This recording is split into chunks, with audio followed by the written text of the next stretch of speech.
Kemet civilization fell in 332 BC with the advent of Alexander of Macedonia conquering Kemet and turning Kemet into Egypt. Egypt is a Greek word. Pyramid is a Egypt Greek is a Greek word. So most of the names of African places and things and people have been changed by non-African people. So if you don't know the original names, you'll never be able to understand the history, the culture, the science, the philosophy, and the concepts as they were originally created. Let me give you one example of that. Pyramid is a Greek word, which means little flat cake, like a pancake. The original word for that structure is mir, M-I-R. And the word mir means the place of ascension. So mir, there are no bodies buried in any pyramids of mir in the entire Nile Valley. None, zero. So anytime anybody tells you that the pyramids were tombs, that is a lie, whether it's an intentional lie or unintentional lie based on ignorance. Mir were always built over tombs. The tombs were underground. So the word mir means the place of ascension. The place of ascension. And the purpose of a mir was to facilitate the ascension of the soul buried underneath it into heaven, where that soul would be reborn. And they were very specific about where in heaven a soul would go to be reborn. So the first text which documented this journey of the soul into the afterlife was carved in the burial chamber of a tomb known as the Pyramid of Unas, right? So it's in his burial chamber where you find the oldest written religious documents in the world were inscribed on the walls of this particular tomb that talks about the soul, that talks about the process for the salvation of the soul, that talks about the judgment of the soul, and the place where souls go to be reborn. So the framework for Western religions can be found in the Nile Valley. So it's important to reclaim the names. It's important to understand chronology and history. So in that context, Alexander of Macedonia conquered Kemet in 332 BC, and the word Egypt derived from the name Hekaptah, which is the temple of the spirit of Ptah in the city of Mennefer, which was later renamed Memphis by the Greeks. And so that word Hekaptah became Aigyptos, which was Latinized and became Egypt. That's how that word devolved, not evolved, it devolved because it lost its essence through the evolution of the word. And so once Alexander conquered Kemet, then he became so enamored by the 3,000 years of historical knowledge that he had inherited by virtue of conquest. And so he no longer referred to himself as Alexander, son of Philip of Macedonia. He called himself Alexander, son of Ammon, son of Amen, the unseen presence of God Almighty, which is a upper Nile Valley concept, right? And so the Greek rulers then descended from Alexander's line, and Cleopatra is the last of these Greek rulers. So Cleopatra, for all intents and purposes, Cleopatra was not African. She was not Kemetic in the literal sense of the word. And so my thing is, don't get caught up in Cleopatra. There are other personalities of more historical and cultural significance who we should be focusing our attention on. So I would bypass Cleopatra discussion and focus on Queen Tiye, who was one of the baddest queens in human history. She was one of the most powerful rulers on earth. She was the wife of Imhotep III, and their statue in the Egyptian Museum in Cairo is the largest statue in that building. And anyone who looks upon that statue could see the nationality or the race, if you will, of who these two African people were. And it's very clear that we understand the chronology. Queen Tiye was the wife of Amenhotep III. The son was Amenhotep IV, who changed his name to Akhenaten. And Akhenaten's son was the person that we call King Tut. So if you understand the history, understand the chronology, you can focus your attention on subject matters that are more worthy of discussion than Cleopatra. Not to dismiss her summarily, but Cleopatra is about as significant as Meghan Markle. I'm just saying. Right. Context is everything. Context is everything.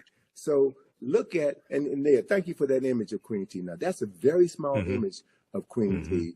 And what I would also suggest those of your listeners who live in New York, go to the Metropolitan Museum, the Met Museum, and you'll see an image of Queen Tiye in the Met Museum. But that image of Queen Tiye has half of her face destroyed. And there was an article that was written in the 1970s that was an attack against African-centered scholars. And Asa Hilliard brought this knowledge to our attention. The people from the New York Times had interviewed him as part of this same debate that folk are having right now about Cleopatra and African history. And Asa Hilliard showed this image of Queen Tiye.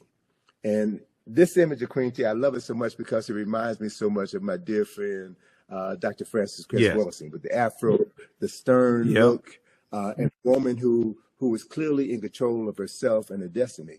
So Asa referenced that face of Queen Tiye in the Metropolitan Museum with half the face knocked off. So they had an opportunity, the New York Times had an opportunity to tell the truth, but they chose not to. Right. And so these are the games that we're playing with, and we have to, be very careful about who we get our information from. We should read everything, but read everything with a critical eye so that you can discern when someone is being deceptive. You can discern when you're being immersed into aspects of the truth so that you can ground yourself on the truth and not be led astray by arguments or false narratives that are designed to neutralize your strength, your power, and to waste time. Yes. We really don't have any time to waste. Yeah, absolutely. And speaking of time, I know you have to run, so I want you to let people know about, you told me Egypt on the Potomac Tour is going to start back up.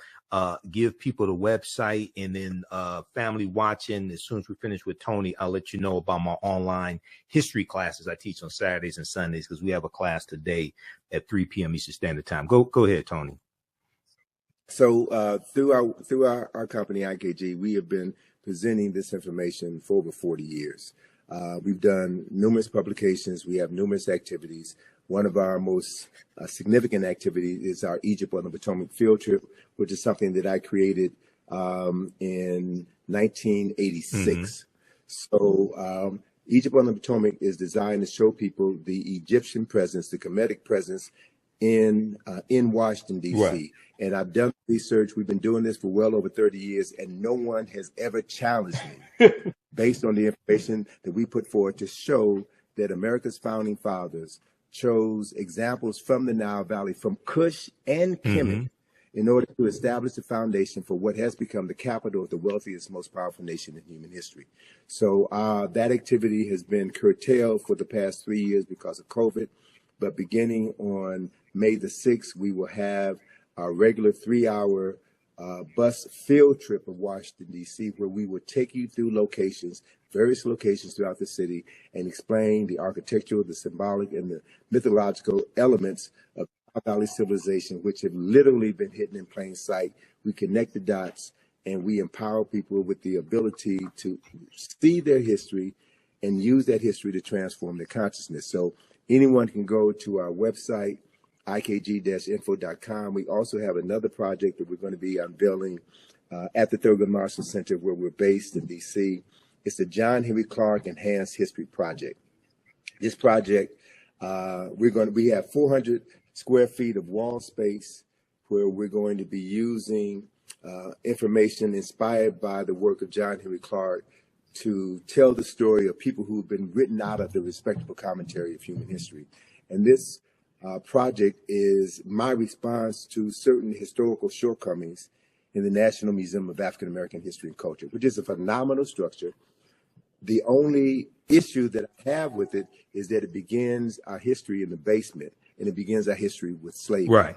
It doesn't talk about who we were prior to our enslavement. Exactly. So the cornerstone of the John Henry Clark Enhanced History Project is a 25-foot long mural, which illustrates 8,000 years of African excellence and success, an undeniable 8,000 years of African excellence and success, which was undermined by the Ma'afa, the European and Arab enslavement of African people. But we have come through the Ma'afa. We have survived. Yes.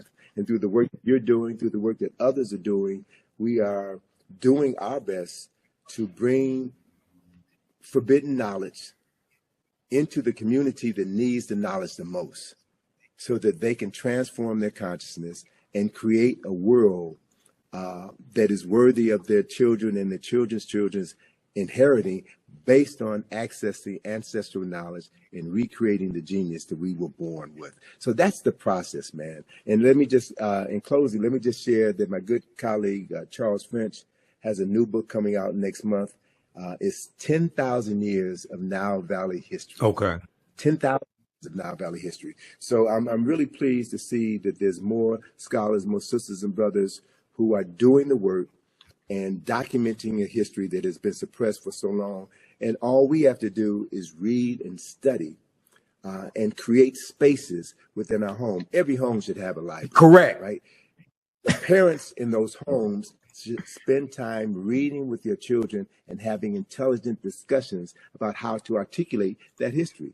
Everybody pays taxes, and our tax dollars are being used in schools to miseducate many children, black, brown, white, children in the classroom. Right. So we have an obligation as taxpayers to see to it that certain information is accessible in the classroom. And if it's not going to be taught in the classroom, we need to demand of our churches, our fraternities, our sororities, our barbershops and beauty shops to turn those spaces into spaces where we can teach our children and their parents and elders in the community who they are. Correct. So we can transform our consciousness. Here at Sage and Elm, it's a plant thing. Everything is made by hand from plants, from our salves to our soaps, our lotions, our oils. Come shop our over 400 products made by hand from plants just for you, because you deserve it. Did you know that the Washington Monument is based upon an ancient African structure called a tekken that comes from the mythology of Asar, Arset, and Heru, who the Greeks called Osiris, Isis, and Horus? Did you know that the panther deity Bast in the movie Black Panther and Wakanda Forever comes from an ancient African deity, a neter in ancient Egypt, ancient Kemet, called Bastet? Did you know that there were 17 pyramids found buried underneath Egypt around 2011? Also, the city of Memphis, Tennessee. What's the relationship between Memphis, Tennessee and Memphis in ancient Egypt? I'm historian and national political commentator Michael Imhotep. Be sure to register for my new 12-week online history course, Ancient Kemet, the Moors, and the Ma'afa, Understanding the Transatlantic Slave Trade, what they didn't teach you in school. Kemet is one of the original names for Egypt. We deal with thousands of years of history and what leads up to the transatlantic slave trade taking place. Did you know that the word Wakanda is a real word? We find it in the Key Congo language, which is a Bantu language, but we also find it in the Omaha Ponca and Sioux Indian Native American languages. My class starts up Saturday, March 1st, 2025, 4 p.m. Eastern Standard Time. This is a 12-week online history course. We do the sessions live. All the sessions are archived and recorded. We do with thousands of years of history and what leads up to the transatlantic slave trade taking place. When we talk about the transatlantic slave trade, we can't start our studying of the history in 1619 in Hampton, Virginia, or in Jamestown. We can't start in 1441 with the transatlantic slave trade starting with the Portuguese. We have to deal with thousands of years of history that leads up to the transatlantic slave trade taking place. We'll deal with the 800-year occupation of Europe by the Africans known as the Moors, who take the teachings from the Nile Valley region of Africa into Europe, and this is what brings Europe out of the Dark Ages. Is your child struggling with reading, writing, learning loss, and a culturally irrelevant curriculum? Do you want your child to be outstanding at reading and writing and also take pride in their culture? Then you want Reading Revolution Online. Reading Revolution Online is a web-based reading support program. We serve scholars in grades K through 8, and through our innovative approach, we help them build reading confidence and cultural identity development, equipping them for success in school and life. They learn about Black heroes and sheroes through captioned videos, reading selections, and other activities. Reading Revolution Online is an experience for the whole family. Do it for the culture. Go to readingrevolution.org and get your membership today. Support the African History Network, $ the AHN Show, through Cash App, through PayPal, paypal.me/the AHN Show. here's our QR code for Cash App right here, the bottom of the screen. The information is also on our website, AfricanHistoryNetwork.com. You can register for the online classes that I teach. We do the classes live. All the sessions are archived and recorded. So you can go back and watch it anytime. You don't have to join us live in the class. And then you can download you can order my DVD lectures and digital downloads of my presentations as well. So that all will help you and help us as well. Yeah, we know African American History Month is coming up also. Follow us. Now I just shut down I just deactivated my TikTok account because I ain't doing TikTok. I don't know if I'll go back to it. I'm not sure. But I have downloaded Fanbase, so I'm setting up Fanbase also. Everybody download Fanbase, set that up. That's an African American owned and operated social media platform owned by Isaac Hayes III. Okay, so you can support us here. Register for the online classes I teach Saturdays, 4 p.m. Eastern Standard Time. Register right here for it. You can do a debit card, credit card, or PayPal. Download our class lesson plan here. We have our Cash App right here, $ the AHN show. So if you type it into Cash App, type in the full tag, $ the AHN show, SHOW, because there's some fake ones out there and they'll come up before you type in all of it. Okay. Ours, it will say Michael and it may show my picture there. Okay. So we have a QR code here and this shows it also right here, this graphic here. And then paypal.me/the AHN show through PayPal. And I know through PayPal, you can set it up for a recurring contribution if you want to. We definitely appreciate that as well.